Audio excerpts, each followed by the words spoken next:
A senhora Francisca Osiete, ela foi submetida a um exame residuográfico. Eu vou apenas ler aqui o final do exame e o resultado. Descreve o seguinte: folhas 300 dos autos. Submetemos o material enviado para exame ao uso de técnica apropriada, ou seja, solução tampão, como o senhor há pouco tempo trouxe, que é muito criticado esse tipo de exame, de ácido tartárico e tartarato de sódio e potássio, para conferir um pH de 2,8, tornando assim a reação específica e sensível para o cátion chumbo 2. Após este procedimento, utilizamos solução aquosa de rodizonato de sódio a 0,1%, recentemente preparada, com a finalidade de revelarmos as partículas iônicas de chumbo 2. Quando constatamos pontos isolados de coloração vermelho-púrpura no material enviado para exame, indicando resultado positivo para a mão direita da pessoa Francisca Osiete Pereira de Cruz. A pergunta é o seguinte, que eu queria que o senhor esclarecesse aqui para a defesa, para a acusação e para os excelentíssimos. Este exame foi produzido no dia 21 de agosto. É a primeira pergunta. O fato ocorreu no dia 19 de agosto. Qual é a possibilidade de 72 horas, a credibilidade do exame desse produzido e ensaiado após 72 horas de um suposto envolvimento num disparo de arma? A doutrina diz que esse tipo de exame deve ser feito no local do crime, in loco, no momento, tá? Mas é possível que em 72 horas conste esses resíduos. Agora, em momento algum, pode-se afirmar que esses elementos que constam no exame tenham sido em função do uso de uma arma de fogo. Ok, perfeito. Eu queria que o senhor esclarecesse também, e antes de eu lhe perguntar, eu queria deixar bem claro que o que corre dentro da baila dos fatos é que a senhora Osiete estaria dirigindo o veículo e a vítima teria sido alvejada pela nuca. Estava dirigindo o veículo. O exame constata resíduos de pólvora, o exame residuográfico constatou resíduos na mão dela. Seria possível entendermos de que um veículo que está com os vidros fechados, com o ar, com 2 disparos dentro de um veículo, de uma cápsula pequena, esses resíduos poderiam sim ter atingido a senhora Osiete? Poderiam. Todavia, isso não quer dizer que ela usou uma arma de fogo. Ela pode ter usado qualquer atividade dessas que eu citei, né? Qualquer atividade laboral dessas, e ter resíduos de chumbo, porque até a tinta de parede contém na sua composição chumbo, tá? Porque o cone de dispersão de uma arma, ela pode ir até 60 centímetros, 2 metros, depende da arma e depende do lugar. Tá? Agora, a probabilidade de estar na parte dorsal e não estar na pinça palmar, aí há uma certa discrepância. Uma certa discrepância. A gente visualizando ali, apenas em juízo de probabilidade, como só foi feito o exame residuográfico nas mãos da Osiete, e ela, no dia do fato, está com blusa. E aí eu entendo, a gente pode apenas suscitar se essa dispersão de cone dessas partículas poderiam ter atingido não só a mão dela, mas o braço. Sim. Então, se tivesse sido feito em tese, apenas em tese, esse exame residuográfico antebraço, braço, possivelmente teria dado o mesmo positivo que deu no dorso da mão dela. Essa questão, a gente não pode afirmar com veemência. Possivelmente. Porque, como eu falei antes, esse exame é muito falho. Ele depende de N fatores, até da qualidade da arma, da idade da munição e principalmente da idade da pólvora. Então é muito relativo, é um exame arcaico, está em desuso no Brasil, haja vista ser utilizado através de um esparadrapo, né? Então esse exame é muito falho. A gente não pode, diante dos exemplos que eu dei, a gente não pode ser veemente em dizer que sim ou que não. Eu vou ser mais contundente. Porque eu queria que o senhor dissesse que, já que ela foi submetida ao exame residográfico, que apenas foi feito nas mãos dela, deveria ter sido feito um antebraço para constatar, devido a essa dispersão incôgnita dessas partículas, e que, como consta nos autos de que ela estava dirigindo, possivelmente esse vácuo de partículas disparado pelas pessoas poderia ter atingido ela. A doutrina manda que se faça em ambas as mãos. Tá? Aí vai depender do investigador, se quer uma coisa mais apurada, e do perito que atendeu a ocorrência. Porque esse material já chega no laboratório pronto. O perito que vai fazer o exame, ele faz apenas jogar o reagente, que nesse caso aí foi o ácido tartárico? Não, o último. Dicosonato de sódio. E ver se a coloração dá vermelho púrpura. Tá? Mas quem vai colher o material, quem vai colocar o esparadrapo, aí já normalmente não é a mesma equipe que faz o exame. Tá? Agora a doutrina diz que se faça nas mãos, na parte dorsal, na parte palmar, e na pinça dorsal e pinça palmar. E também no indicador da mão utilizada pelo acusado, ou vítima. O senhor tem quantos anos nessa área de experiência? 30 anos. O senhor acha estranho o laudo apenas dizer que foi constatado exame positivo, resíduo de pólvora na mão direita, e não especifica se foi na região pinçar, dorsal? Aí não fala que foi dorsal, não? No Diosiete, não. Não? Foi os 300, viu, senhores? Era para dizer qual foi a área. Causa estranheza. Eu não me ative ao laudo da senhora Osiete. Poderia mostrar, excelência? Sem caminhar aqui.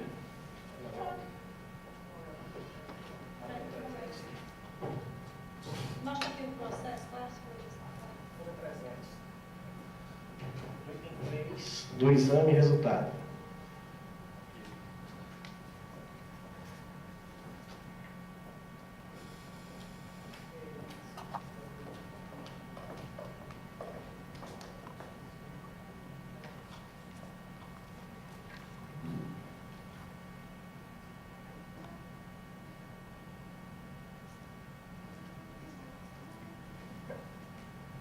Exatamente. Aqui não diz a parte específica da mão.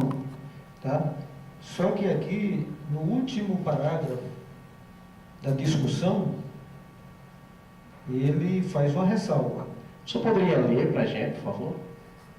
Em vista de tudo quanto foi exposto, um resultado positivo não indica incondicionalmente que uma pessoa tenha tirado, ou que um resultado negativo represente uma prova única e contundente do não uso de arma de fogo, e sim um suporte técnico para apoiar todo o conjunto envolvido em investigação policial. Por todos os anos, essas 3 décadas de experiência, o senhor poderia dizer que um laudo desse seria inconcluso por não especificar as partes, pinça, dorso? Olha, essa equipe que fez esse laudo é de alto nível. Talvez tenha sido um erro até de digitação. Agora, no meu entender, teria que ter especificado qual era a parte da mão que continha micropartículas de chumbo. Então, pensando que é um erro de digitação, o senhor então entende que esse laudo está prejudicado? Como eu te falei, eu acho que deveria, eu não quero fazer juízo de valor, eu quero dizer que deveria ter especificado qual era a parte da mão que foi encontrado essas micropartículas de chumbo. Até porque, se encontrassem essa arma e fossem fazer um exame com ela, era para ter sido confrontado a quantidade de micropartículas de chumbo que ela iria dispersar e o lugar onde ela ficaria na mão, com a que consta efetivamente no laudo. Doutor João Xavier, eu queria uma resposta precisa, senhor, um sim ou não. O laudo seria inconcluso nessa situação que se encontra? Sim. Sem mais perguntas, excelência. Boa tarde, Dona Oswaldo. Aproveitando o brilhante depoimento, interrogatório proposto pelo excelentíssimo senhor promotor, a senhora, a primeira vez que esteve à delegacia foi no dia 21 de agosto. O ocorrido foi do dia 19 para o dia 20.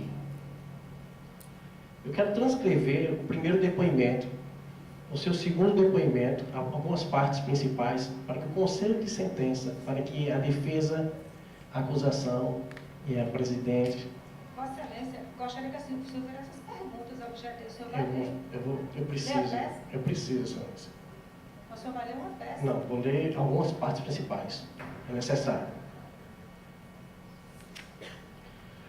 Essa primeira vez que a senhora teve, a senhora, por favor, me corrija, a senhora citou o nome de 2 garçons quando esteve lá no Bar em Palese, o Félix e o Laí. A senhora confirma isso?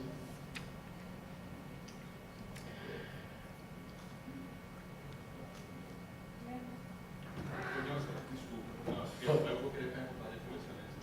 A parte é de Vossa Excelência. Não, pode contar, eu só vou querer, em busca da verdade, perguntar depois. Ok, Excelência. Desculpa, De forma... desculpa, eu me surpreendi só com a resposta sua. A senhora fala aqui também, foi novamente interrogado pela presidente do tribunal, que na primeira lombada da Ayrton Senna, interrogado diminuiu a velocidade e parou para que 2 pessoas atravessassem a pista. A senhora confirma isso? Não confirma. A senhora então só lembra que estava no Bar em Palese e conversou com esses 2 garçons. A senhora era... habitualmente a senhora ia ao Bar em Palese? Dona Francisca, por favor, a senhora fala no microfone e responde que está sendo gravado, viu? Desculpa. A senhora consta com o seu depoimento, lá, o primeiro depoimento que a senhora prestou em delegacia, que havia um carro atrás não sabendo identificar o tipo do veículo, sendo que um dos bandidos pediu para que a interrogada reduzisse a velocidade para que o veículo passasse em frente. Existiu isso? Esse depoimento? Não me lembro. E aí a senhora fala também no seu primeiro depoimento que ligou para o seu filho, Diego, após o ocorrido, a senhora se encontrava lá no local, desesperada, ligou para o seu filho de 12 anos. E esse foi quem pediu calma e foi chamar ajuda e chamou a senhora Elisa, que é a Elisa Neto. A senhora lembra disso? Não, Não lembra. A senhora não lembra que ligou para o seu filho? não lembro. A senhora lembra que o SAMU teve no local? A senhora ficou desacordada? Eu acredito que eu fiquei desacordada, porque quando eu acordei eu estava na casa da Elisa. Estava na casa da Elisa. A senhora nega, ia nesse primeiro depoimento lá na delegacia. A posterior, no dia 28, a senhora é novamente inquirida. A senhora foi novamente interrogada pelo Dr. Vanderlei. Às 22 horas e 30 minutos. A senhora recebeu alguma intimação da polícia? Não. Como é que foi que deu esse interrogatório? Teve um agente da justiça, Como é que é o nome desse agente? Ranieri.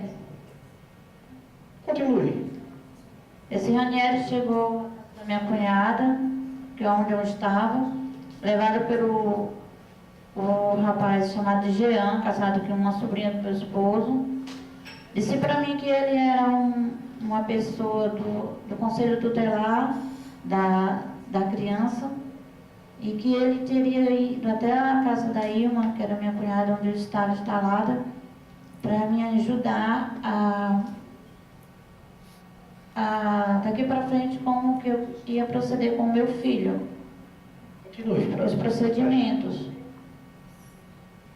Daí então todo mundo saiu da casa, a casa era muito grande, então todo mundo saiu da casa e eu fiquei só com ele na casa.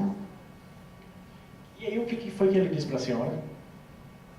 Eu me lembro dele ter falado isso, que era do Conselho Tutelar, da hora da criança e do adolescente, que então ele ia me ajudar como ia proceder o trabalho daqui para frente com o meu filho. E qual foi o momento que a senhora descobriu que ele era um agente de polícia?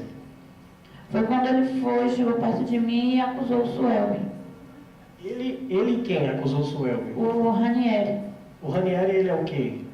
Era investigador da Polícia Civil. Investigador. E ele fez que tipo de acusação à senhora? Que tipo de acusação ele fez ao Suelby e disse para a senhora? Ele disse que ele veio investigando já há alguns dias com algumas pessoas que me conheciam no Bar e Palestra, porque é um lugar que eu mais frequentava, pelos garçons e por algumas pessoas, e que eu tinha um relacionamento fora do meu casamento com o Suelbe, e que provavelmente teria sido o Suelbe que teria feito isso.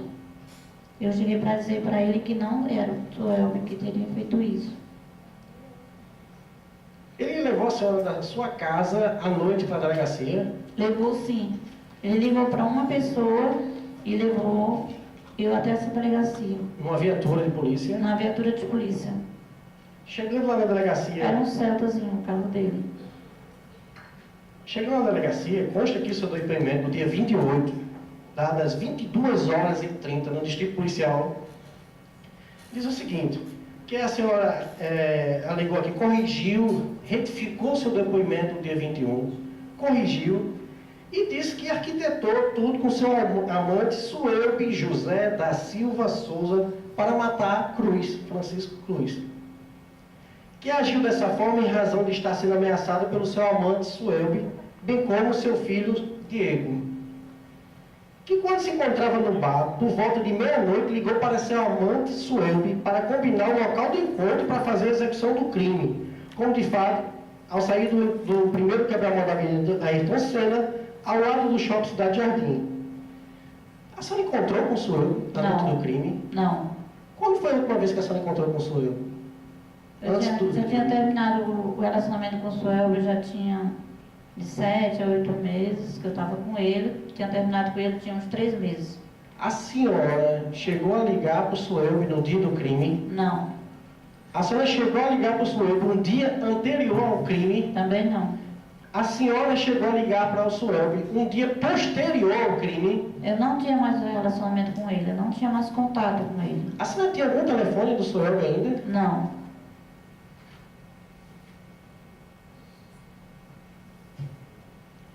E ainda aqui, no final do seu depoimento, fica intrigante, porque a senhora consta aqui que a senhora disse o seguinte para a autoridade policial, que a intenção de Suelbe e o amigo dele seria de desovar a vítima no matagal de Parnamirim.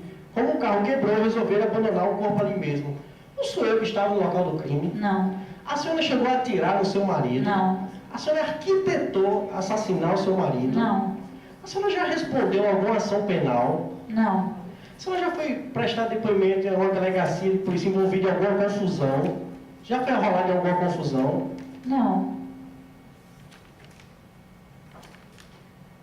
E por fim, consta aqui também que a senhora teria dito o seguinte, que o senhor bateu em seu ombro e disse, fiz o que te prometi. Isso existiu? O Suelbe não estava presente. Não estava presente, dona Não. Ivete. Havia, além desse propenso assaltante, que desferiu os tiros no seu marido, uma outra pessoa dentro Não. do carro? Não.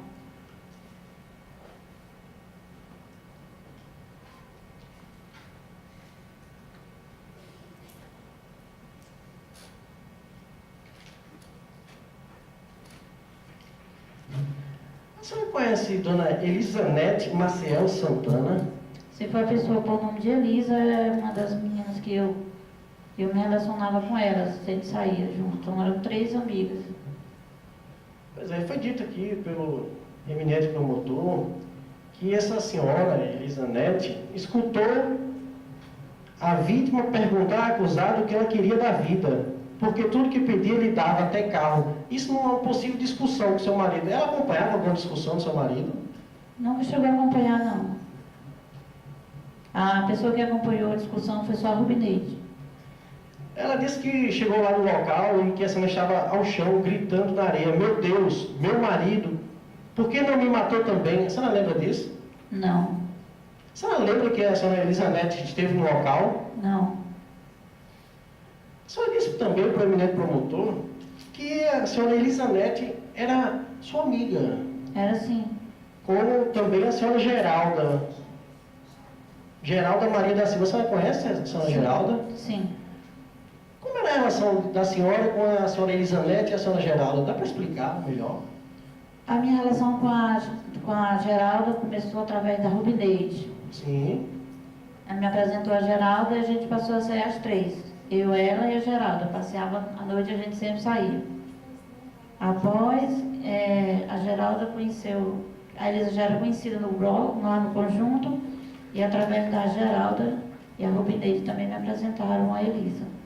Era um pouco afastada ela, mas aí se juntou a gente e passou a ser uma das nossas parceiras da noite, que a gente saía muita noite. Então saía a senhora, o seu marido, a senhora Geralda e a senhora Elisanete. E a Rubineide. E a Rubineide. Seu Francisco, seu marido, vítima nesse processo, ele chegou a descobrir que a senhora teve um relacionamento extraconjugal? Com o Suelber? Sim. Sim. E qual foi a reação dele para com a senhora? Ele não me ameaçou, não, Não lhe ameaçou. porque ele não acreditava. Ele não acreditava. A senhora Elisanete e a senhora Geralda, primeiro a senhora Elisanete fala aqui que, lá na qualificação dela, ela fala que é divorciada. Qual é a relação da senhora Elisanete com seu marido, além de ser sua amiga? Ela tinha um caso com ele. A senhora Elisanete tinha um caso com o senhor Francisco Cruz. Era. A senhora Geralda, que também era sua amiga, qual era a relação dela com o senhor Francisco? Todas três tinham um caso com ele. Todas três quem? A Geralda e a Rubineide. A Rubineide, que por sinal a Rubineide não consta no processo. A Rubineide ela é oculta. Você não conhece essa lady que chegou desesperada, batendo nas pernas da senhora, dizendo... É a Rubineide. A Rubineide. Estranho, não foi arrumado. Porque o nome dela está mudado aí, mas é a Rubineide. Que ela Então, a senhora tinha uma relação aberta com o seu Francisco. Uma relação de que a senhora aceitava as amantes dele. Não, não é que eu aceitava os amantes deles, eu aceitava os caprichos dele. Os caprichos.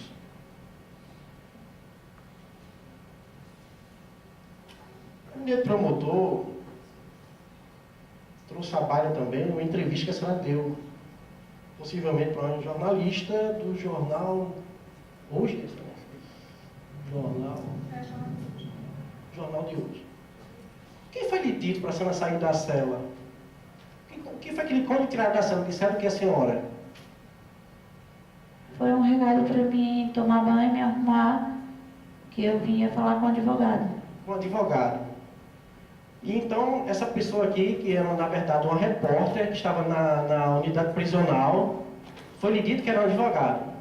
Até enquanto foram me buscar, disseram que era um advogado. A senhora percebeu que ela estava tirando fotos da senhora? Não percebi, não. A senhora autorizou essas fotos serem publicadas? Não autorizei, porque eu não sabia.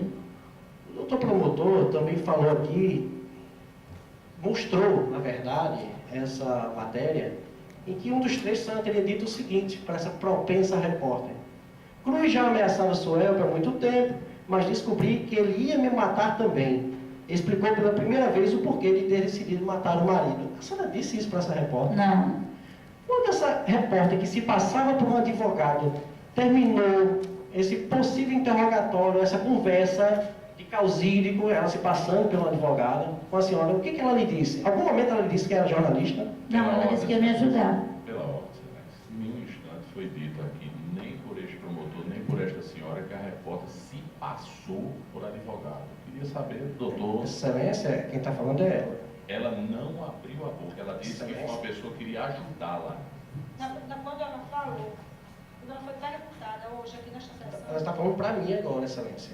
ela Mas foi Vossa Excelência que já Não, disse essa Vossa- que se passava por... Está gravado, Excelência. Se quiser, me Vossa fala. Excelência vai negar que disse agora que a pessoa se passar por advogado? Porque ela que passou a informação, Excelência. Eu estou apenas... No ouvido do senhor? Excelência. Eu posso refazer a pergunta? Posso E agora eu refazer? queria só que Vossa Excelência dissesse o que há. O que não há, não dissesse. Eu estou dizendo que há, Excelência. Onde é que está aquela Eu disse estou era dizendo que há. advogado? Eu estou perguntando a ela agora. Onde está isso? Posso perguntar? Pode, Excelência, não sou eu não, o presidente está aqui. Eu pedi pela ordem porque Vossa Excelência disse algo que não se encontra nos autos. Excelência, ela que está passando a informação. Ela que está passando a informação. agora, é isso? Agora. Sim. Agora. Ela nunca passou essa informação, agora. Ela está passando agora. Sim. A senhora ratifica que quando lhe tiraram disseram que era um advogado? Foi Foi um dos agentes até a cela, ele pediu para que eu me arrumasse, que o advogado queria falar comigo. Só isso que ele falava. Quando terminou essa propensa aqui, essa matéria jornalística, essa entrevista com a senhora, algum momento lhe disseram que tratava de uma jornalista? Não.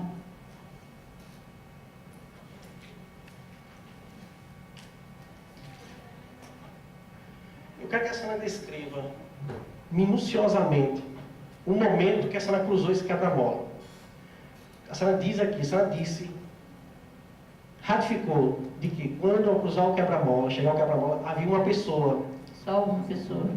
E como é que foi isso? Foi a mesma coisa que eu falei para o doutor. Ele Repita aqui para a gente. por favor. ele mandou para... Vai pedir para repetir uma coisa que ela já disse. Excelência, eu preciso ouvir dela, excelência. Mas o senhor não ouviu, não? Não, excelência. O senhor não estava presente no Excelência, início do excelência, interrogatório? presidente, por favor, eu Então, preciso eu dessa só perguntando, informação. o senhor estava presente. Estou Eu queria presente, sair. eu estou presente. Porque ela já disse isso aqui. Excelência, eu gostaria de... Então, A senhora, quando seu marido lá disse que era amigo dele, a senhora fez algum comentário? Falei que eu não conhecia. Ele disse, mas eu conheço. E aí determinou que a senhora parasse? Sim. Era por isso que eu queria, excelência, fazer essa pergunta. Sem mais perguntas, excelência. Boa tarde, senhor. Boa tarde. Só apenas um questionamento. O tempo que você passou, que teve esse relacionamento com a senhora Rosiette, ela se apresentava que tipo de pessoa? Você é uma pessoa violenta, uma pessoa calma? Qual era o comportamento dela? Apresentar-se uma pessoa comum, normal. E o que é uma pessoa comum, normal? Assim? Age normal, faz coisas de pessoas normais, só que no momento que eu não quis mais nenhum envolvimento com ela demonstrou ser outra pessoa. Aí eu mantive a distância dela total. Desde o momento que ela veio com aquele cara e ele me bateu, aí eu não quis nem papo com ela nem com ninguém. Dona Rosiette, aqui em Juízo, ela disse que você nunca participou disso, ela não reconhece esses depoimentos dela na delegacia, que nunca arquitetou nenhum homicídio, que você nunca participou de nada, e que também não sabe, assinou vários papéis, assim como você depõe aqui, não sabendo, só apenas tomando conhecimento a posterior, através do seu advogado. Você acha que a senhora Francisca teria a capacidade de mandar matar ou de matar o marido dela? Eu não sei. Eu acho que não. Não tenho nada contra a pessoa dela, apesar de tudo, nem contra ninguém. Você achava ela uma pessoa violenta? Não aparentava. Não. Só não gostei do caso que aconteceu e me afastei dela por causa disso. Isso foi um fato isolado? Foi. Antes disso, ela nunca demonstrou nenhum comportamento agressivo? Não. Sem mais perguntas. Excelentíssima senhora, juíza do Tribunal do Júri, excelentíssimo senhor, digníssimo senhor promotor, quem saúdo. Há poucos anos atrás, observava o senhor sentado aqui neste plenário e sempre entusiasmado com a atuação de Vossa Excelência. Primeira vez que vim a esse plenário trazido pelo doutor Luiz Eduardo Marinho, a quem saúdo mesmo em sua ausência, ainda na banca, na cátedra da universidade, o doutor nos trouxe para conhecermos a demanda, como é a processualística do Tribunal do Júri, e tive a oportunidade de ver a atuação de Vossa Excelência com tamanha presteza, do qual cerra as fileiras do Ministério Público Estadual. Excelentíssimo senhora doutora Daniele Guedes, excelentíssimos doutores, doutor Rousseau Rocha, doutora Renata Kalina, meus diletos amigos, e neste momento que me calçam, pelo menos pelo ser um aprendiz de advogado, me calçam e vão me socorrer dos momentos que assim for necessário. Excelentíssimos senhores jurados que compõem o Conselho de Sentença, à tarde de hoje, já ingressando pela noite, eu tenho uma função constitucional. Aliás, o advogado ele tem uma função constitucional. Ele tem uma função de auxiliar a justiça. de dar ares para que a justiça se faça.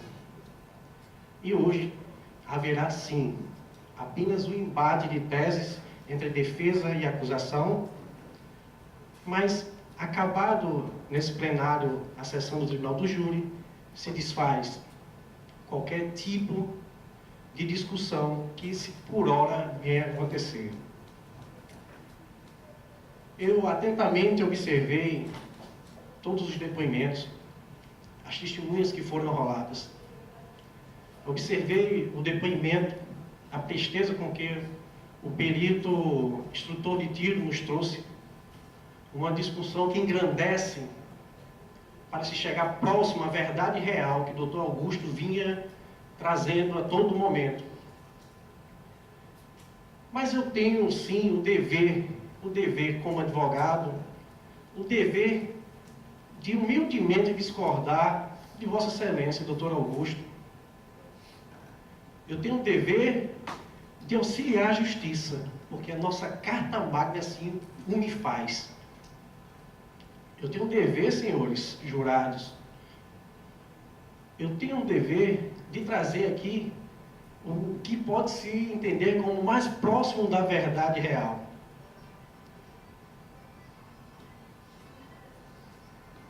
Esse momento que os senhores aí assentam,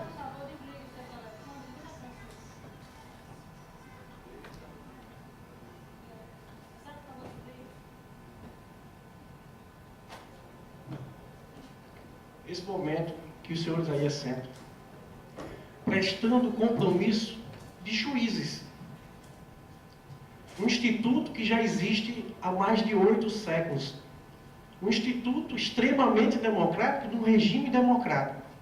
Os senhores são pensados da sociedade, são pensados como pessoas idôneas que têm sim o compromisso de decidir com a consciência de vocês, mas também sobre os ditames da justiça. Dr. Augusto, com todo o fervor que me encantou há anos atrás, e há um tempo que tem feito muito bem, Dr. Augusto, traz aqui a discussão, querendo colocar a senhora Osiete como mentora intelectual. Inclusive, suscitou que seria um auxílio material. Senhores, Dr. Vanderlei, que mesmo ausente presta minhas homenagens, um digno delegado, diga-se de passagem, mas carecemos sim, excelência, excelências, senhores estudantes, carecemos, vivemos uma crise institucional, não em todo o sistema, mas há crises em focos. E aí, excelência, esse mistério que eu escolhi como advogado, que conheço a realidade das delegacias, que conheço a realidade dos depoimentos que são prestados nessas unidades policiais, me traz a missão e a obrigação de tentar passar para vocês o mais perto do que seria a verdade. Esse evento, que aqui estamos, é para que possamos nos aproximar da verdade. Tentarmos firmar um caminho, um percurso de que ocorreu no dia 19 de agosto. Bem, senhores,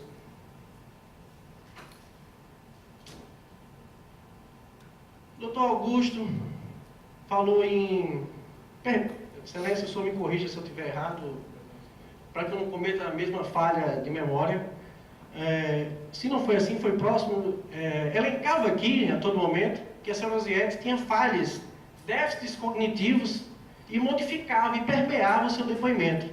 Foi isso, excelência? Lapso de memória? Lapso de memória, me perdoe, excelência. Talvez esse cognitivo tenha me afetado, mas me perdoe. Lapsos de memória. E aí, a dona Osiete, ocorre esse evento fatídico que culminou com o latrocínio do senhor Francisco Cruz. Vai, à mesma noite, eu vou fazer Vou reduzir aqui o máximo possível para nos estendermos até brilhantemente. O doutor Augusto explanou todo o acontecimento, todo o intercrimes. Claro e evidente, ao meu ver, e aí humildemente eu lhe peço perdão, com alguns equívocos que cabe a mim e que cabe aos meus colegas da defesa expusermos aqui para os senhores, para vossas excelências, que aí estão. Ocorre esse episódio, dia 19 de agosto. Inclusive fui interpelado novamente pelo doutor Augusto, quando falou, eu cometi um equívoco, é verdade, excelência, eu cometi um equívoco. Eu falei que faria 36 horas até o exame residuográfico. Vossa Excelência está coberta de razão. Aliás, muito. Fariam em torno de 72 horas e Vossa Excelência, com todo fervor, fez a devida correção para 36 horas. Tudo bem. E nada diminuiu e nem aumentou. E nada diminuiu e nem aumentou. Dia 21 de agosto, na mesma madrugada do dia 19, Dona Ziete, juntamente com seu cunhado Jean, vai à delegacia de polícia, delegacia de plantão, registra esse fatídico acontecimento. Ainda em trauma, apenas quando acordou, e ela, como as próprias testemunhas que falaram em juízo, tomaram conhecimento apenas do local do evento, através do SAMU e do ITEP, que lá tinha ido, Dona Ziete foi atendida pelo SAMU. Após tornar-se, vai até a delegacia de plantão e registra o boletim de ocorrência. Eu quero deixar bem claro para Vossas Excelências que em nenhum momento aqui estamos para julgar a privacidade de Dona Ziete, os seus momentos íntimos de Dona Ziete com o seu Francisco. Eu até lhe fiz perguntas íntimas, mas era porque eu sabia que a acusação iria explorar esse lado. Aqui não estamos para julgar se Dona Ziete tinha ou não relacionamentos extraconjugais. Não estamos para julgar se seu Francisco, vítima, tinha ou não relacionamentos extraconjugais. Não nos cabe isso. Não estamos aqui, excelências, para julgar isso. A vida íntima, a privacidade, é um mundo de cada um. Mas bem, dia 21 de agosto, Dona Ziete é conduzida à delegacia de polícia, sem seu advogado. Era a defesa, mas aí o excelentíssimo senhor promotor disse que ainda não havia constituído o Dr. Antônio Carlos, que apenas no dia 4 de setembro o Dr. Antônio Carlos tinha sido constituído. Pois bem, excelência, digamos que ele não tenha sido constituído aqui. Digamos. Dona Ziete vai à delegacia de polícia, presta o seu depoimento. Aqui, na frente de Vossas Excelências, eu pergunto a ela: Dona Ziete, a senhora por acaso conhece os garçons? Consta aqui, folhas 646 do volume, Excelência, só para que tenha pleno conhecimento, volume 3, 646. A senhora conhece o garçom Félix Ilaí? Ela responde: conheço. Sabe por que ela conhece, Excelência? Porque ela, quanto mais, ela costumeiramente frequentava o Bar em Palese. Não tem nada de mais nisso. Vamos imputar culpa. Vamos condenar a senhora Ziete. Olhe para mim, senhora Ziete. Vamos imputar o homicídio com duas qualificadoras a senhora Ziete, porque ela disse aqui no plenário que conhece os garçons do Bar em Palese. Vamos imputar culpa a Dona Ziete porque ela teve um relacionamento extraconjugal? Isso não nos cabe. Isso não nos cabe. Dona Osiete deu andamento ao seu depoimento e todas as testemunhas, eu ainda vou chegar lá na frente, mas as testemunhas em juízo, prestadas em juízo, em CD audiovisual, como o doutor Augusto fez questão de mencionar, consta lá trechos de seus depoimentos nas próprias alegações do Ministério Público. Não sou eu que estou dizendo, vou chegar lá.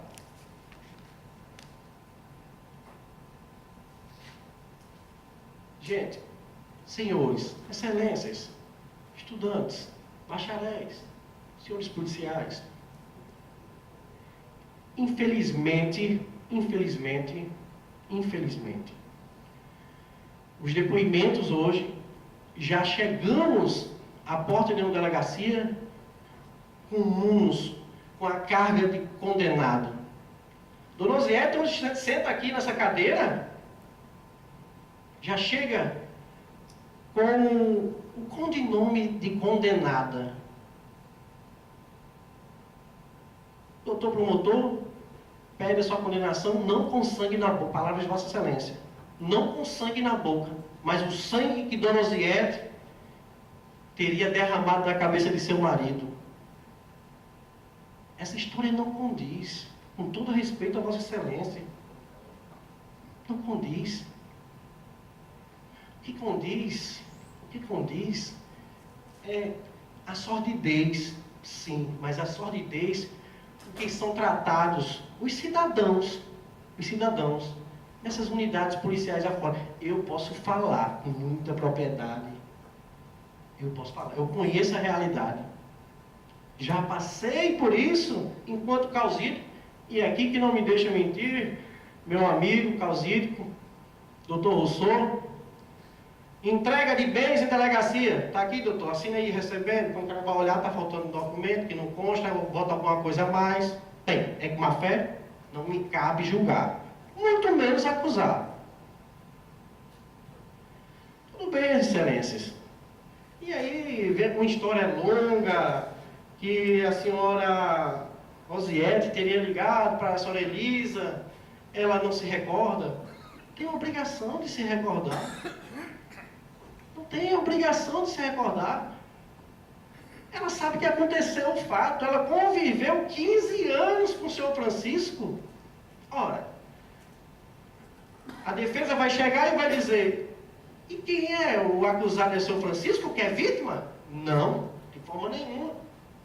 Mas eu queria, excelências, me virar ao lado esquerdo e dizer para a família enlutada que eu estou solidário. Eu não visualizo nenhum familiar aqui da vítima. Isso quer dizer alguma coisa? Retira, dá o alce de inocência à dona Osiete? De forma nenhuma. Só me causa estranheza. Só me causa muita estranheza. Que uma pessoa que, em tese, não teria inimigos, um crime bárbaro, que dona Osiete também foi vítima, necessariamente ela teria que sofrer um disparo? Necessariamente ela teria que ser vítima? Teria que embeirar com a sua vida?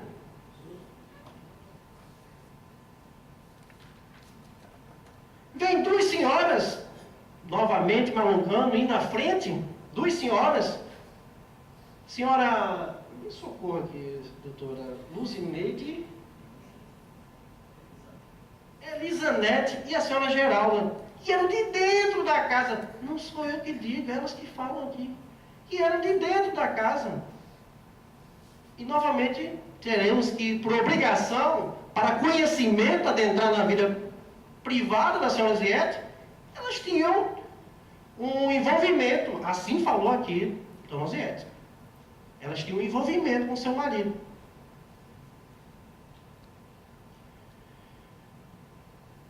Eu fico preocupado com pessoas que se dizem amigas, criar factórios. A própria Elisanete, lá no seu depoimento, a senhora me socorra novamente, doutora. Qual é a folha da senhora Elisanete? Me socorra, quando tiver, eu volto para cá.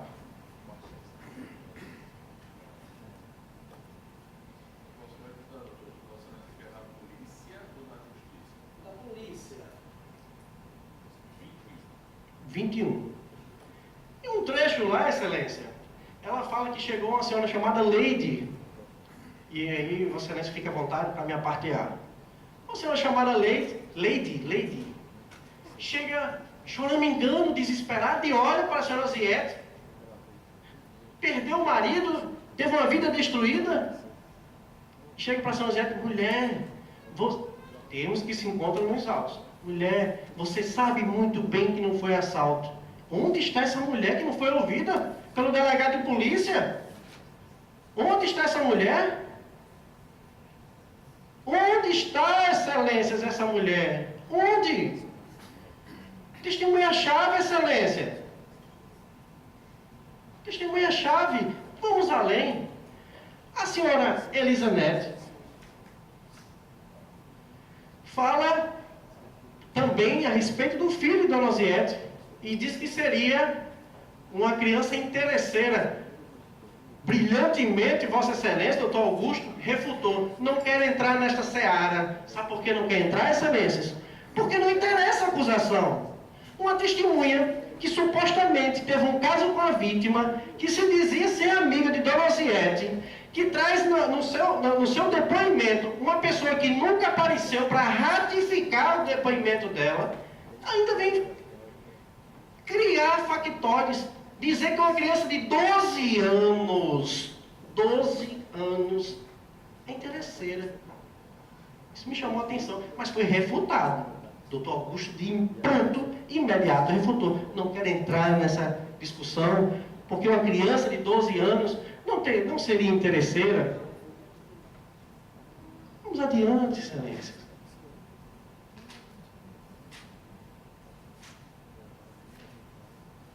No dia 28 de agosto de 2007, segundo o depoimento da senhora Ziete, 22h30. 22h30. Eu desafio qualquer cidadão chegar depois das 18 horas em qualquer distrito policial, inclusive os novos colegas ostensivos que pertencem à ostensividade, que tem um dever constitucional de estar às ruas, que colocam suas vidas em risco, chegar a um distrito policial e apresentar qualquer pessoa que tenha sido acusada. Vai para plantão. Mas aí o doutor Augusto trouxe a baila. Eu vou só refutar, respeitosamente, viu, Excelência? Plantão são para fatos novos, não para inquérito, que já está em andamento, aberto pelo doutor Vanderlei. Foi isso, Excelência? Perfeito, Excelência. Mas o que me causa estranheza, Excelência, é o horário. Horário. Dona Ziete disse aqui. Ela explicou.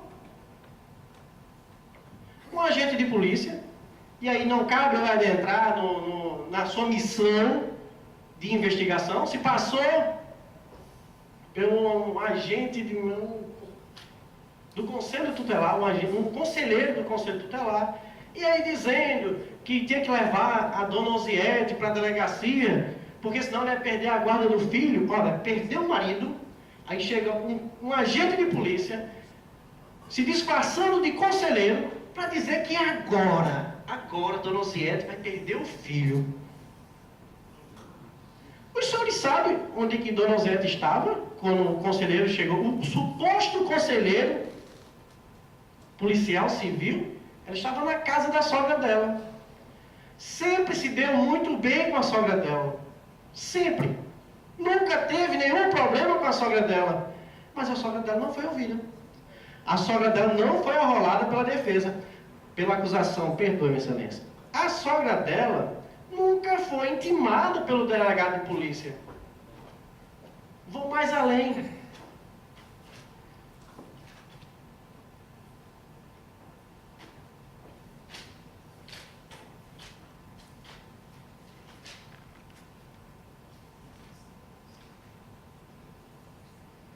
Ilma Cruz de Souza.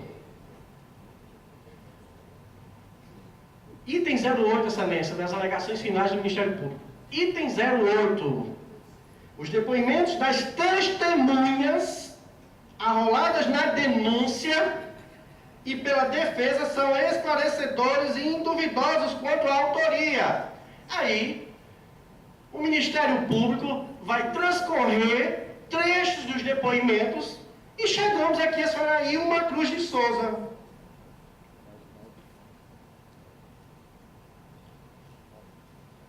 A senhora Ilma Cruz de Souza remete a alguma coisa, excelências? Cruz de Souza, mesmo sobrenome da vítima, prestou depoimento como testemunha. O revanchismo típico do ser humano que viu um ente seu supostamente ser assassinado pela sua companheira não nos deixa raciocinar, nos cega. Ficamos sedentos de justiça, mesmo pensando seriamente numa possível injustiça. Somos lapidados. Não poderia. O que se esperar? Senhores, excelências, Dona Ziete não tem familiares no Rio Grande do Norte. Veio para cá apenas acompanhar seu marido. Todos os familiares são de linha transversal, são de parte de seu marido. Ela não tem nenhum familiar aqui. Há um desequilíbrio gritante. A quem socorrer? A quem trazer para depor? Elisanete, que supostamente teve um caso com seu marido e que ela tinha conhecimento, mas é da vida privada dela. Se ela aceitava, não nos cabe julgar. Não estamos julgando aqui que Dona Ziete, como o doutor Augusto falou, colocava chifres em Cruz, Francisco Cruz. Não nos cabe julgar. Não estamos aqui para julgar a conduta pessoal dela. Se ela foi amoral do campo familiar, não nos cabe julgar. Não é objeto.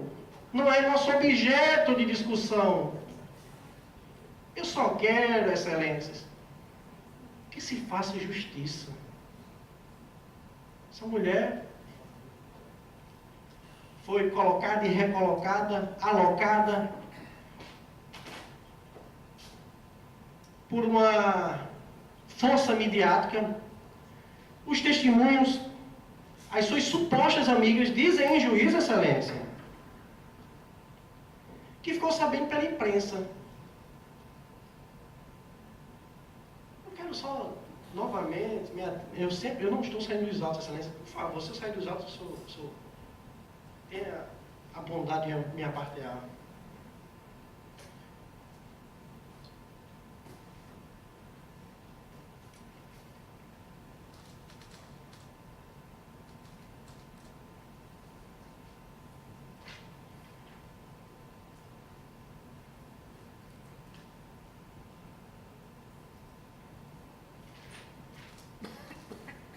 Folhas 97, volume 1. Doutor Augusto bradou: por que não entrou com um processo contra o jornal? Unhas pintadas. Mas ele também fez menção e disse que seriam as palavras da repórter e que apenas iria citar os trechos e fazer menção que supostamente a senhora Ziete teria dado essa entrevista. Doutor Augusto, não queira Vossa Excelência saber a dificuldade que se é de se falar com um cliente numa unidade prisional dessa. Aí chegou a repórter, facilmente tem acesso a uma pessoa que está ainda em fase de acusação, cria um factóide, uma matéria montada e joga para a imprensa. Com que intuito? De se fazer justiça? De se fazer justiça?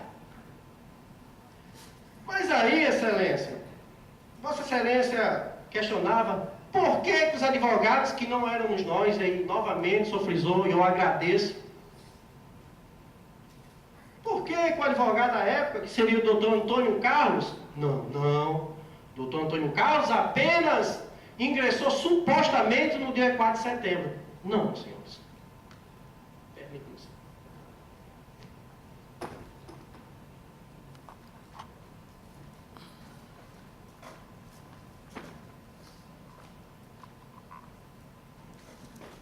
Folhas 97. Folhas 97. O doutor Antônio Carlos peticiona. Francisco Osiete Pereira Cruz, já devidamente qualificada, bem respeitosamente perante Vossa Excelência, por intermédio de seu advogado legalmente habilitado, documento em anexo.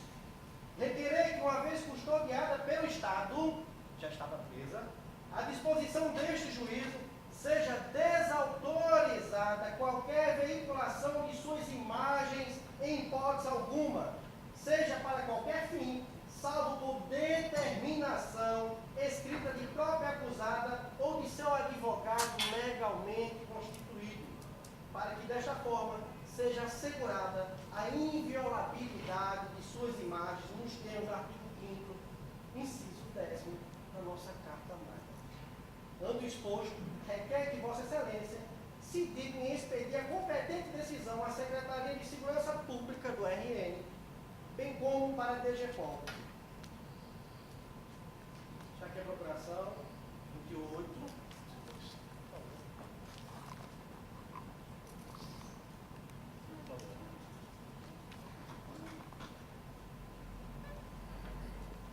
Os senhores sabem, vocês tiveram, o doutor Augusto trouxe aqui o volume, mostra lá a matéria veiculada, a senhora Osiete, ela supostamente dando uma entrevista. Eu não tenho dúvida alguma, de que, para se retirar essa senhora lá, disseram que possivelmente seria um advogado. Qual o intuito de Dona Osiete? Sair da unidade prisional, reclusa, sair para dar entrevista ao jornal Hoje, no qual já tem albergado poderes para seu causístico, está aí, para que fosse resguardadas suas imagens. Obrigado, senhor.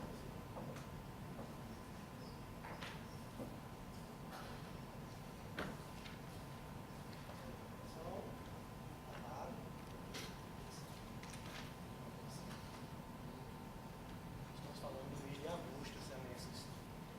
Mês de agosto.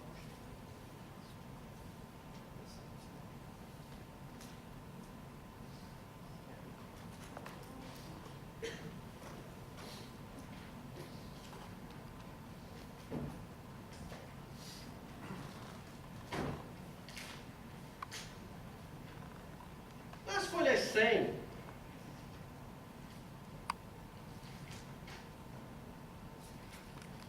as folhas de número 100, há uma decisão da eminente juíza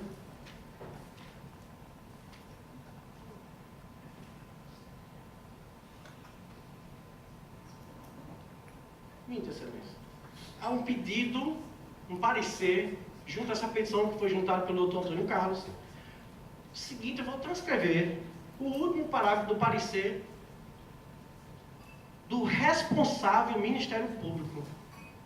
Um órgão que eu baixo a cabeça e digo que estaríamos perdidos sem a atuação do Ministério Público. Faça o exposto, se manifesta o Ministério Público no sentido de que seja o pedido deferido unicamente para determinar a autoridade policial, doutor Vanderlei, e ao responsável pela custódia, que doravante se abstenham de obrigar por qualquer meio a indiciada presa a posar para fotos ou filmagens, ou mesmo conceder entrevistas sem a sua concordância explícita. Qual é o intuito da autoridade policial autorizar uma entrevista dessa sem anuência? Onde está a anuência de Dona Osiete escrita? Mais gritante, excelências, é que posterior a esse parecer, está aqui estampado, colocando Dona Osiete numa condição difícil. Que credibilidade podemos dar Isso é um pasquim. Isso é uma explosão. Pois não, Excelência. Desculpe, Vossa Excelência pediu e... Pois não, Excelência. Fica à vontade. É escrita, é explícita. O ato dela se apresentar livre, espontânea, Perdoe-me, Excelência. é escrita aí, mas explícita ela comparecendo, isso vai ficar ali. Muito obrigado. Perdoe-me, Excelência. Falo tanto em déficit que talvez tenha afetado a minha condição. Bem, escrita ou explícita não modificou muita coisa. E aqui está. Aqui está. Essa mesma entrevista apresentada a Vossas Excelências pelo eminente promotor. Mais uma vez, eu quero trazer para Vossas Excelências a responsabilidade que aí estão, um dia inteiro, enclausurados no silêncio, numa discussão íntima, subjetiva, de si para si. Mas o que eu busco aqui na qualidade de defesa é a verdade. É a verdade. Não um malfadado inquérito. Não um malfadado inquérito.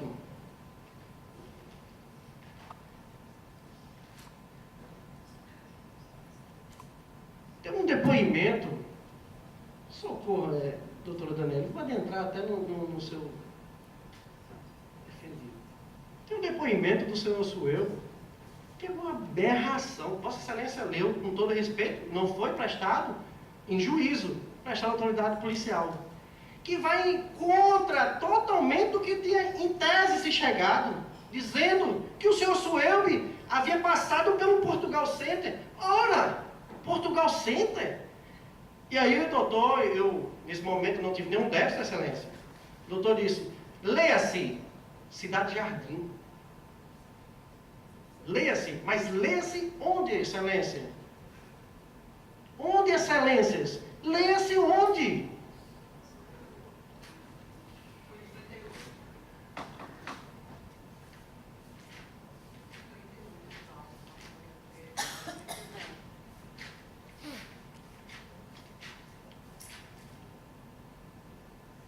Do andamento, todo cuidado, o eminente promotor trouxe a data específica que a senhora Osiete teria sido presa pelo mandado de prisão. Mas não foi dito aqui que houve um relaxamento da sua prisão. Não foi dito. Não foi dito que Dona Osiete está em liberdade. E por que está em liberdade? Por que está em liberdade? Sabe por quê, Excelências? Porque o juízo decidiu pelo excesso de prazo para a apresentação da denúncia. Eu vou tentar passar para os senhores. O Ministério Público tem um prazo para denunciar o acusado, indiciado ou não, se assim entender. E aí, não fez. Não fez. Foi dilatando o tempo, mas por que não fez? Porque não havia provas.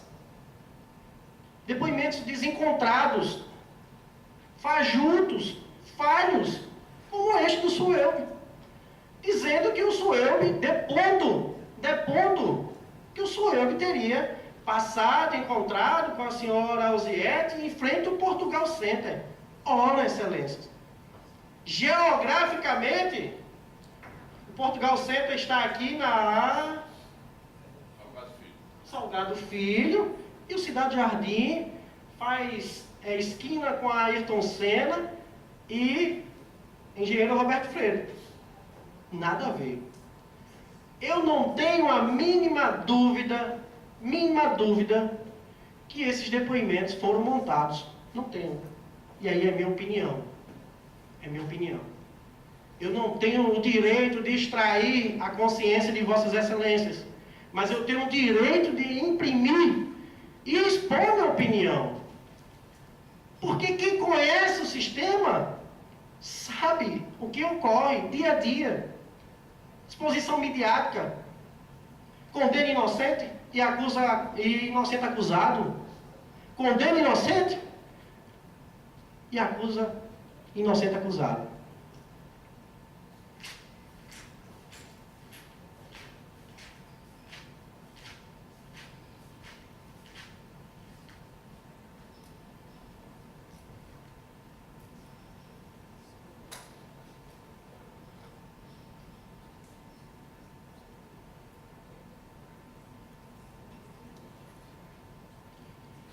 Pois bem, senhores. Pois bem, excelências. Novamente a acusação tenta passar para vossas excelências os laudos que foram produzidos desde a data da ocorrência. Primeiro, um laudo de local de crime, que nada alterou do que foi se discutido, do que foi se apresentado pela senhora Ziete em juízo. Ah, mas a senhora Ziete disse na delegacia que eram 2 e em juízo era 1. Sinceramente, excelência, eu só presto consideração, eu, enquanto defesa, só acredito em depoimentos em juízo. Em juízo. Aqui eu acabei de mostrar que o doutor Antônio Carlos estava habilitado e a senhora Ziete foi ouvida às 22h30.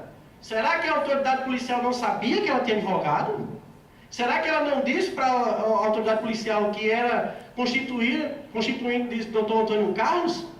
Será que não disse? Aí vem ela dizendo, conturbada, ora, excelência, ela perdeu a família, ela perdeu o marido. Se tinha uma vida diferenciada do que a sociedade hipócrita nos imprime, não nos interessa. Não está em julgamento. Não está em julgamento. O que eu quero que os senhores entendam, que a senhora Ziete, além de tudo isso, além do tempo que ficou presa, até que a justiça ou o juízo competente entendesse que havia um excesso de prazo, porque o Ministério Público não tinha apresentado denúncia ainda. E por que não fez?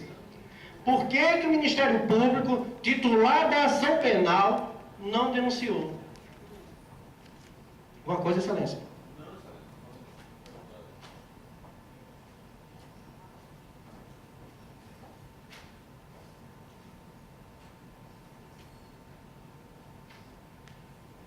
Passando a parte dos laudos,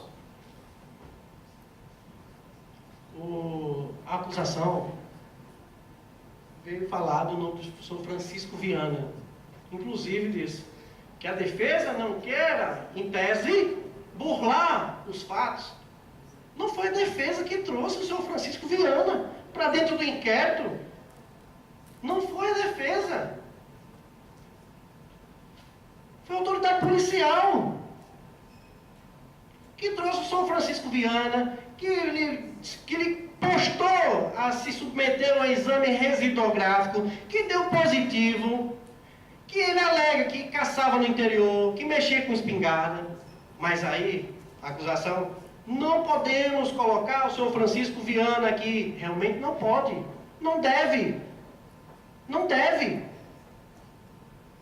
Realmente não se encontra nada nos autos relacionado a ele. Mas começaram a pensar, nós, polícia judiciária, temos o dever de encontrar um culpado. Se bem que a imprensa já o tinha feito. A imprensa já identificou o culpado. E o culpado era mais fácil incriminar Dona Ziete. Sempre é assim. Sempre é assim. Dona Ziete não é uma mulher de posses. Dona Ziete não é uma mulher de posses. Seu Francisco não é um homem de posses. Viviam relativamente bem. Relativamente bem. Não eram pobres. Pertencia, em tese, à nova classe C. A nova classe C, que é a atual ascensão social do nosso país. Em todo o histórico, nunca se ouviu dizer que a senhora Ziete respondia uma ação penal. Nunca ouviu dizer que a senhora Osiete teria ameaçado qualquer pessoa. Isso é o jeito dela. Ela não está com disfarçatez. Não podemos julgar as pessoas pela sua casca. Temos que julgar aqui dentro, excelências. Não podemos sair daqui dos autos. É só isso que eu peço. Só isso que eu peço. Depoimentos conturbados. Vossas excelências ouviram? Um termo de acareação. Um termo de acareação. Para vossas excelências terem ideia, e aí já foi até apresentado para o doutor Augusto, a acareação seria, em tese, depoimentos controversos, e aí coloque-se as duas partes, prestado apenas em 2008, em fevereiro de 2008. Colocam-se. Cadê as partes? Não houve acareação. A parte disso aqui, será que ele estava mentindo? Eu não consigo visualizar a mentira. Não houve acareação. Doutor Vanderlei, quando eu perguntei a ele se era contumaz, se era costume, se ouvir pessoas das 30, não. Mas não há nenhum empecilho. Sim, mas é contumaz? É contumaz? É de costume? Toda a policial está fazendo oitiva? Senhores, vivenciamos aí diariamente a crise institucional que assola as instituições. Essa presteza de serviço existe? Com que interesse? Com que interesse? Mas o interesse é de se encontrar um culpado. E era muito mais fácil jogar para essa senhora. Uma senhora psicologicamente abalada, que toma remédios, teve depressão, que teve algumas crises conjugais, alega que seria como todo casal, e eu concordo com Vossa Excelência, não como todo casal, mas o que isso influencia, Excelências? O que isso influencia? Não podemos nos desapegar aos fatos, não podemos nos desapegar aos laudos. Essa mulher estava dentro de um carro, supostamente entrou uma pessoa, e aí, ela pergunta, de onde você conhece ele? Papara, é meu amigo, parou, entrou. Isso é absurdo, essa história. Isso é absurdo. Querer justificar a verdade com o caso dos Nardoni, não aquilo que nem a fez a... Eu vou deixar para o doutor chegar, para ele acompanhar. Vou pular essa parte. Querer se dar um exemplo como o dos Nardoni, que é o crime Big Brother, como falou a acusação, não nos convém. São fatos distintos. São perícias concretas que levaram aquele casal para o... Não convém nem nos discorrer. São perícias, foram provas convictas, concretas, que aí a justiça foi feita. E não cabe a mim porque eu não conheço os autos. Mas aqui, malfadados laudos,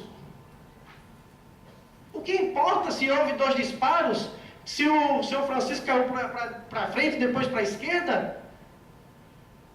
O que importa é que Dona Osiete foi vítima tanto quanto ele. Agora, o preço maior quem pagou foi seu Francisco.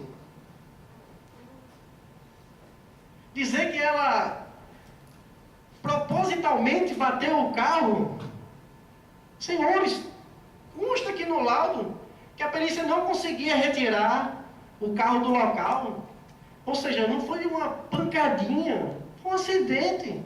E propositalmente vai se fazer isso, colocando a sua vida em risco. Colocando a sua vida em risco, isso é desespero, é temor. É você estar dentro de um carro com os vidros fechados e você vê ardilosamente o seu marido levar 2 estampidos.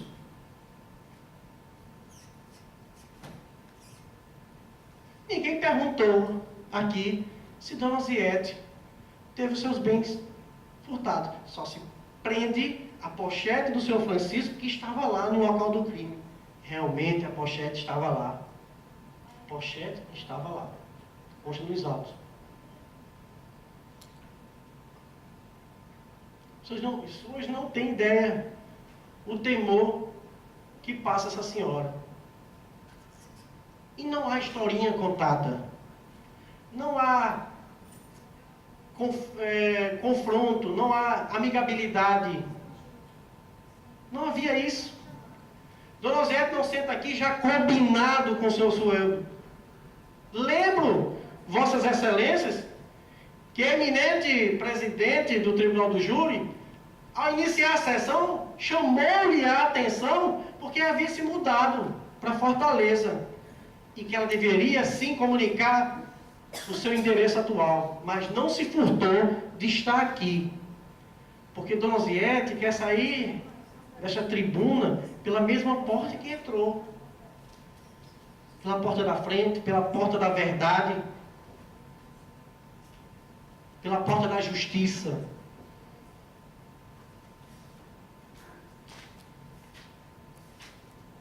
Excelências, eu entendo perfeitamente o cansaço que já nos aflora.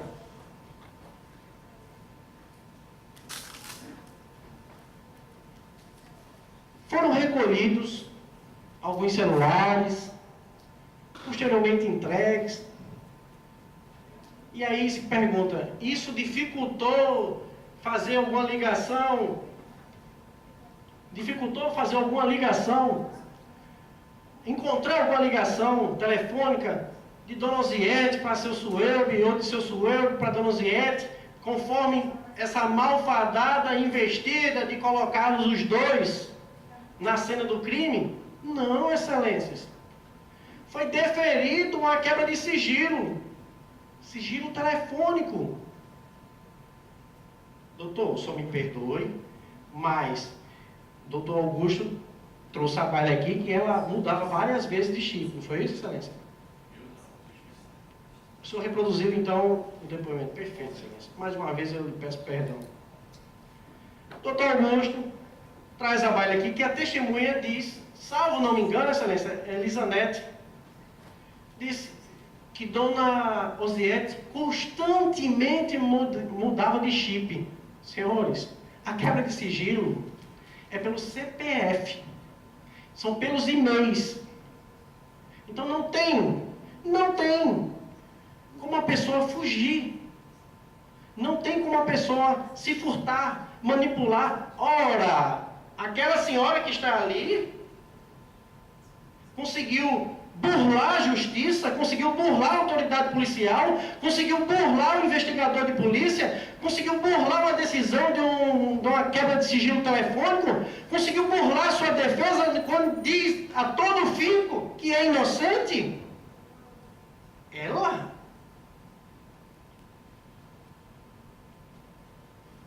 Os trechos dos seus depoimentos, e um deles diz assim, retifico o depoimento anteriormente prestado. Os senhores puderam observar aqui que enquanto Dona Osiete falava, ela é uma pessoa simples, uma pessoa do povo. Ela não tem esse linguajar mais técnico. Retifico meu depoimento anteriormente. Alguma coisa tem de errado. Enquanto estamos querendo colocar um inocente na cadeia, o verdadeiro autor do crime está aí. Mais um. Eu, enquanto defesa, enquanto advogado, não iria me furtar de trazer a tese que seja uma pena justa para ela, se assim ela se declarasse acusada. Mas desde o início, essa senhora não tem nada a ver com esse episódio.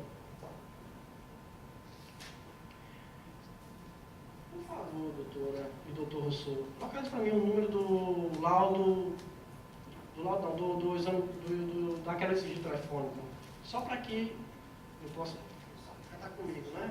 Perdoe-me. 485, 498, a quebra de sigilo vai dar 485 a 498.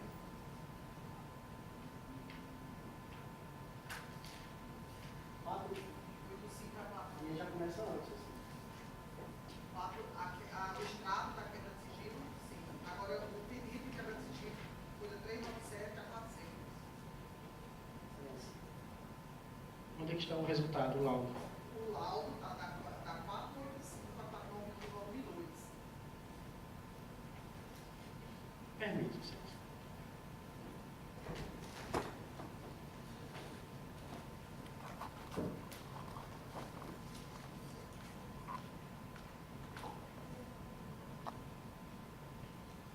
Por favor, passe para cada um dos senhores e localize nos autos. Infrutífero, vai ser infrutífero. Não há nos autos nenhuma ligação, nem de Dona Ziete para seu Suelo, nem de seu Suelo para Dona Ziete, nem de Dona Ziete para qualquer outro amante, como consta no seu depoimento, como consta nesse malfadado termo de acariação prestado na delegacia. Ora, consta no termo de declaração que ela disse. É muito fácil. É só puxar o sigilo telefônico. Não consta ligação. Não consta. Vamos condenar uma pessoa inocente contrária à prova dos autos. Os senhores podem passar. Fique à vontade.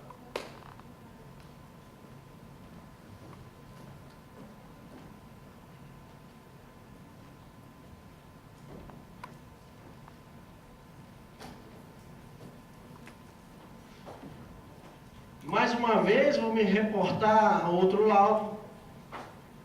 Foi dito e não negado, inclusive aqui pela senhora Osiete, que em casa eles teriam uma arma de calibre 635. Bem, se os senhores não conhecem, essa arma é uma arma de pequeno calibre, um pouco mais de 12 centímetros. Pouco mais de 12 centímetros. E que essa arma, Dona Ziete, através do pedido de sua sogra, mãe de Francisco, lhe pediu que desse fim a essa arma. Porque Francisco também bebia e às vezes ficava mais agressivo, então ela temia de acontecer uma besteira. Não necessariamente com Dona Ziete. Aconteceu algum fato. Ele pegar uma arma dessa, dar um disparo em via pública, alguma coisa do tipo, do gênero. E causar alguma perturbação. Foi dito, essa arma foi vendida, o senhor trouxe aqui, foi vendido no interior. Logo depois, o senhor Gutenberg Natal prestou depoimento junto à autoridade policial, falou do Suelbe, que ele tinha trabalhado para ele, que uma arma teria desaparecido e que essa arma é uma 765. Vamos trabalhar nesta hipótese. Sumiu a arma. Sumiu a arma. Não há nenhuma prova concreta disso, mas vamos trabalhar. O laudo balístico, a munição que atingiu o senhor Francisco Cruz, é uma munição de 9 milímetros, como assim falou o seu João Xavier. Compatível com calibre 38, 357, 380 e a própria 9 milímetros. A arma que foi periciada é uma 765, mas foi feita perícia nela. Sabe qual é o resultado? Vou fazer aqui a bala para os senhores.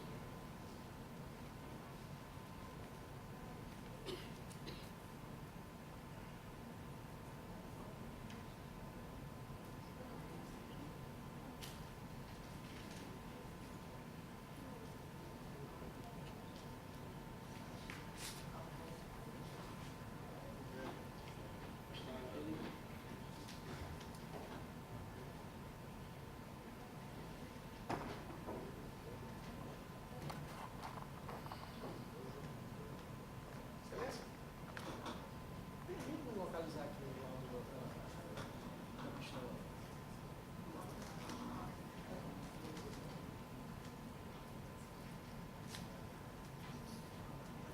Folha 521, volume 2. Essa arma, que seria do seu Gutenberg, ex-patrão do senhor Suelbe, não cabe a mim. Não cabe a mim defender. Mas cabe a mim trazer para vossas excelências o mais próximo, o mais perto da verdade. Essa é a minha missão, eu tenho essa missão. Essa arma foi entregue pelo seu próprio Gutenberg, ela foi periciada, foi retirada a munição. E aí, no item 3, eu vou ler para os senhores e vou novamente passar. Da microcomparação balística. Essa comparação balística foi feita com esta arma apreendida, com a munição desta arma, calibre 7,65, com a ogiva, o projétil, ou projetil, como os instrutores de tiro chamam, e foi extraído do corpo do senhor Francisco. Foi feita essa comparação e eis aqui o laudo. Não sou eu que estou dizendo. Com auxílio de instrumento técnico adequado, inspecionamos os projetos questionados e padrões, quando observamos discrepância entre os mesmos, precisamente no que diz respeito aos aspectos individualizadores de natureza genérica. Os senhores têm dúvida?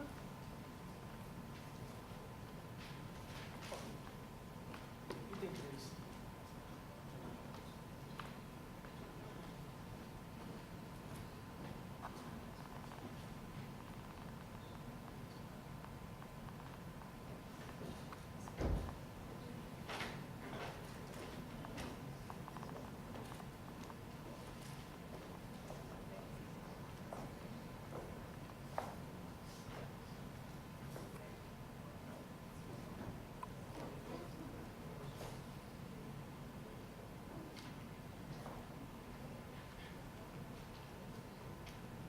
Excelentíssimos senhores do Conselho de Sentença, a hora já está avançada, ainda vou passar a palavra à minha colega, defensora. Eu não venho aqui, à presença de Vossas Excelências, trazer ilações. Eu não venho, à presença de Vossas Excelências, trazer fatos mentirosos. Eu não venho trazer a Vossas Excelências autos burlados. Eu não quero trazer a Vossas Excelências qualquer fato que eu saia de dentro do processo, mesmo que eu criticando, mesmo pela fragilidade processual. Mas eu quero me ater aqui. Então, com esse senso, Excelências, com esse senso de justiça, com esse senso de justiça, é que eu vos clamo. Absolva o senhor Osiete.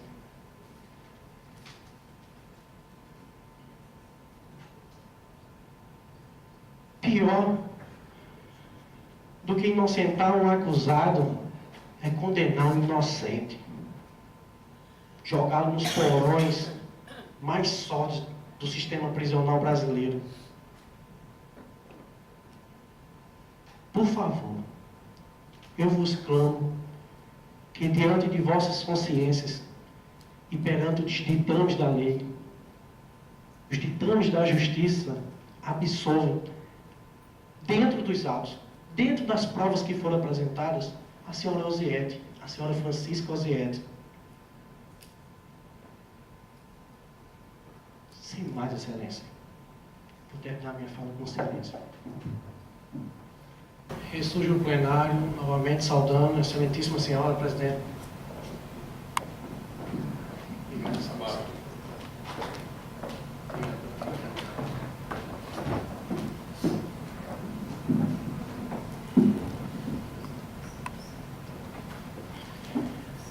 Ressurjo ao plenário, saudando novamente a excelentíssima senhora presidente do tribunal, digníssimo senhor promotor, meus colegas, integrantes da briosa Polícia Militar, demais eventuais e Vossas Excelências.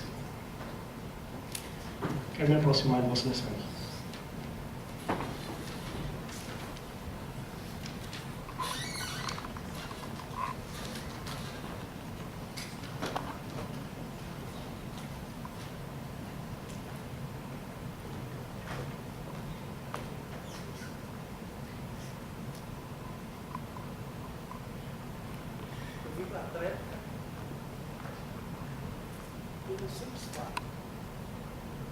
Novamente, Vossa Excelência colocou em sede a acusação, sempre suscitando que os senhores, no mistério de suas consciências, condenem o senhor Osiete, baseado em laudos.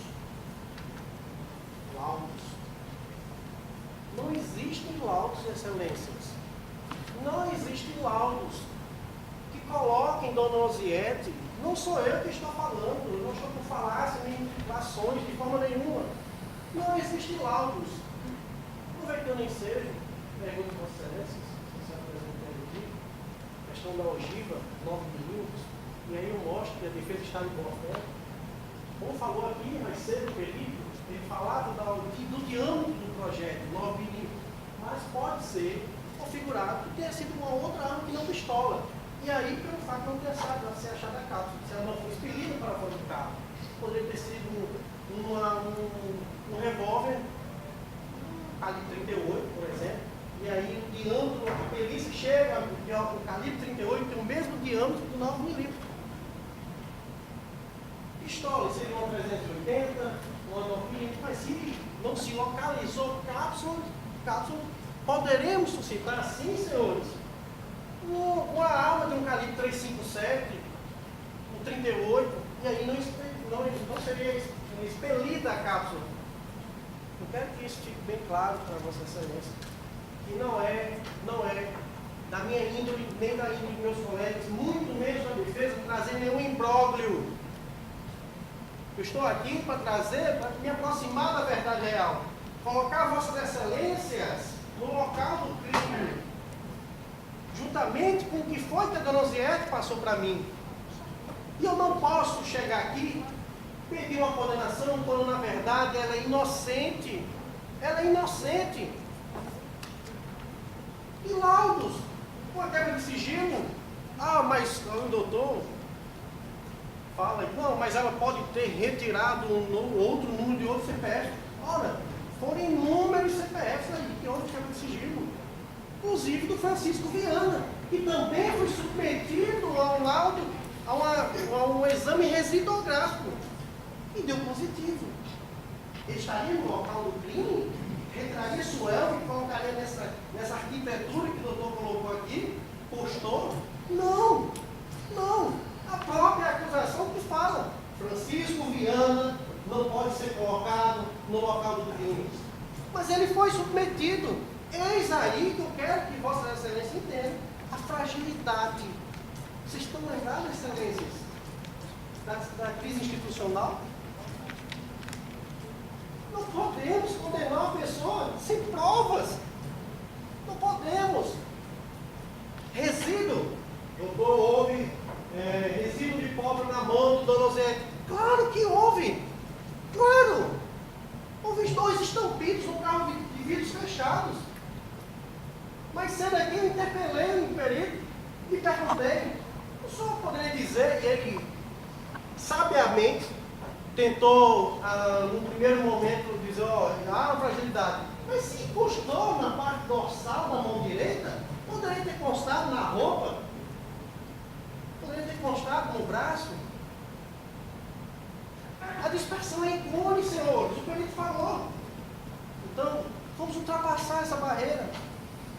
Eu quero que os senhores, enquanto julgadores, sejam fidedignos na prova dos autos, a consciência de vocês. Aquela senhora ali, Dona Osiete, burlou todo esse arcabouço policial, burlou o próprio Ministério Público, mentiu para a defesa, e ela é a mentora intelectual, e prestando inclusive auxílio material. Para quê? Novamente, eu não quero me ater à vida privada dela, de forma nenhuma. Mas nós da defesa, meus colegas, saúde novamente, senhores que se saudade, me perdoem.